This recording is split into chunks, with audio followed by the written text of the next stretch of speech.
आमतौर पर ये नजारा देखने को नहीं मिलता। पीएम मोदी का इथियोपियाई संसद में पहुंचना और फिर पूरे सत्र को संबोधित करना, ये पल सिर्फ इथियोपिया के लिए नहीं, पूरे भारत के लिए गर्व का क्षण था। पहले तो पीएम मोदी का वहां जोरदार स्वागत हुआ और फिर जब मोदी बोलने पहुंचे, हर वाक्य पर तालियां बज रही।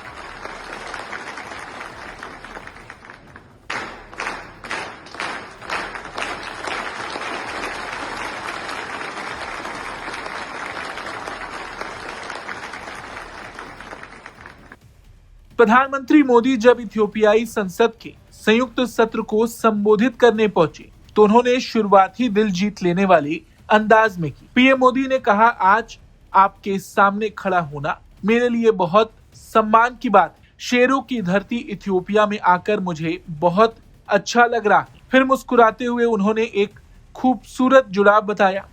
उन्होंने कहा, मुझे यहाँ अपनापन महसूस हो रहा है क्योंकि मेरा गृह राज्य गुजरात भी शेरों का घर है। इतना सुनते ही संसद तालियों से गूंज उठा। It is a moment of a great privilege for me to stand before you today. It is wonderful to be here in Ethiopia, the land of lions.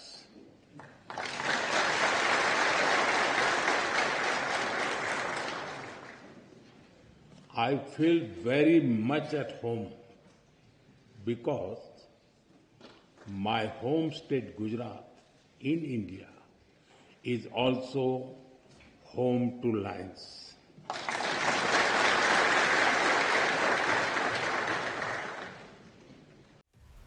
PM Modi ने इथियोपिया से मिले सर्वोच्च सम्मान को भी पूरे देश को समर्पित कर दिया। उन्होंने साफ कहा कि ये सम्मान उनका नहीं बल्कि 140 करोड़ भारतीयों का सम्मान। पीएम मोदी ने भारत और इथियोपिया की भावनात्मक समानता को बेहद सरल शब्दों में समझाया। उन्होंने कहा, भारत का राष्ट्रीय गीत वंदे मातरम और इथियोपिया का राष्ट्रगान दोनों हमारी जमीन को मां कहते हैं। दोनों हमें अपनी संस्कृति, विरासत और मातृभूमि की रक्षा की प्रेरणा देते हैं। इस भावुक तुलना पर संसद में फिर तालियां बज उठी।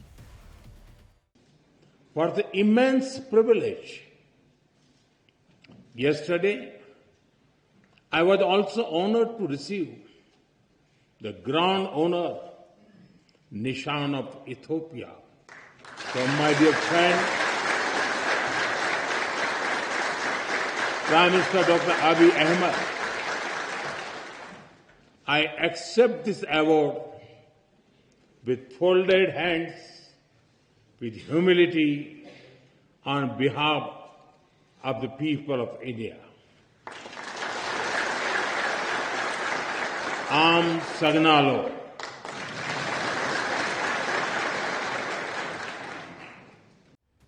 भारत इथियोपिया की दोस्ती पर बात करते हुए पीएम मोदी ने कहा कि दोनों देशों की संस्कृति और विरासत एक जैसी है। उन्होंने कहा, लोकतंत्र के मंदिर में आना मेरे लिए गर्व की बात है।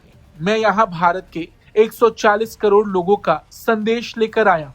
पीएम मोदी ने माहौल को और हल्का करते हुए कहा, भारत और इथियोपिया दोनों में मौसम भी गर्म है और भावनाएं भी।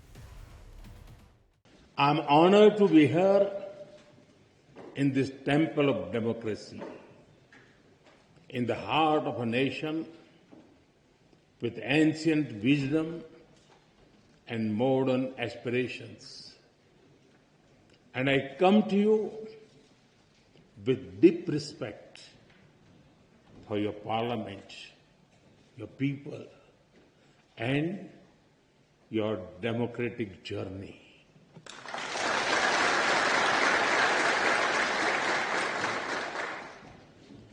On behalf of the 1.4 billion people of India, I bring greetings of friendship, goodwill and brotherhood.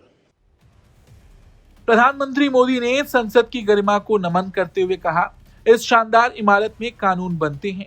यहाँ लोगों की मर्जी राज्य की मर्जी बनती है और जब दोनों एक साथ चलती है तब विकास का पहिया आगे बढ़ता है। उन्होंने आगे कहा कि संसद के जरिए वो इथियोपिया के किसानों, उद्यमियों, महिलाओं और युवाओं से सीधे बात कर रहे हैं जो देश का भविष्य बना रहे हैं।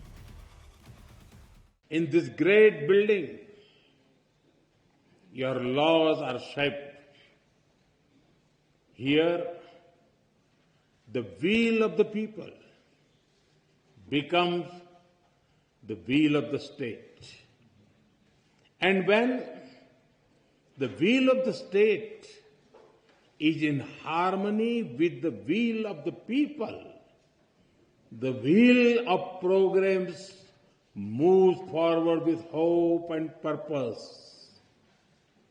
Through you, I am also speaking to your farmers in the fields, to the entrepreneurs building new ideas, to the proud women leading communities and institutions, and to the young people of Ethiopia who are shaping the future.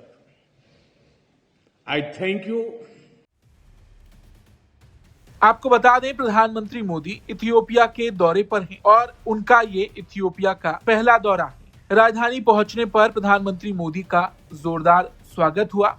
वहां Ethiopia के प्रधानमंत्री अबी अहमद अली उन्हें खुद airport पर लेने पहुंचे थे। और देखा जाए तो प्रधानमंत्री मोदी का ये दौरा कई मायनों में ऐतिहासिक और यादगार बन गया। इस दौरे का सबसे बड़ा और ऐतिहासिक पल तब आया जब प्रधानमंत्री मोदी को इथियोपिया ने अपने सर्वोच्च नागरिक सम्मान ग्रेट ऑनर निशान से सम्मानित किया। ये सम्मान उन्हें इथियोपिया के प्रधानमंत्री अबी अहमद अली ने प्रदान किया। कुल मिलाकर देखा जाए तो ये दौरा अपने आप में ऐतिहासिक है और अब खुद प्रधानमंत्री मोदी ने इथियोपियाई संसद से अपना भाषण दिया और ये भाषण अब खूब चर्चा में है। इथियोपियाई संसद से पीएम मोदी के भाषण पर आपकी क्या राय है? कमेंट करके जरूर बताएं। ब्यूरो रिपोर्ट, भारत तक।